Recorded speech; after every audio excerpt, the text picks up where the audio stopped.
rally all about this. All right, folks, we're going to take it back into the Target Center right now because we have Kristen Fisher with Fox News giving us an update and some insight into this rally tonight. Since Democrats launched and formalized their impeachment probe into President Trump, and he's doing it in the deep blue city of Minneapolis, Minnesota. And you know, this is Democratic Congresswoman Ilhan Omar's district. The city's mayor has been trying to get the Trump campaign to pay about $500,000 in security fees associated with tonight's rally, and there are big protests planned right outside. In fact, some of them have already started. But you know, the Trump campaign believes overall that this is a state that President Trump can win in 2020. He lost it by just 1.5 points in 2016. Hillary Clinton beat him in this state, but they believe that they can win it in 2020, and so they are investing a ton of money and a ton of manpower into Minnesota already.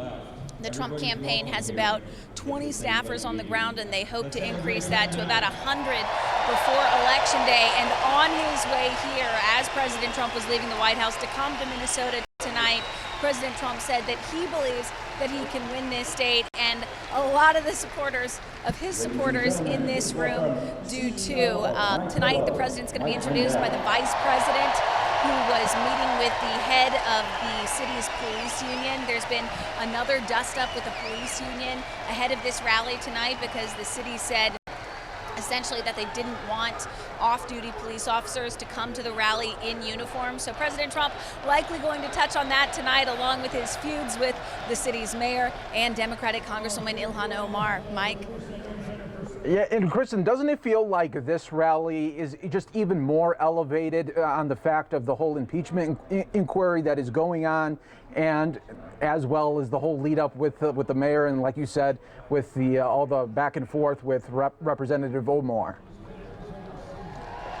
Yeah, this rally definitely has a distinct sort of energy for sure. You know, as I said, it's the first time, you know, we've heard President Trump talk about the impeachment investigation on Twitter. We've heard him talk about it on Twitter quite a bit.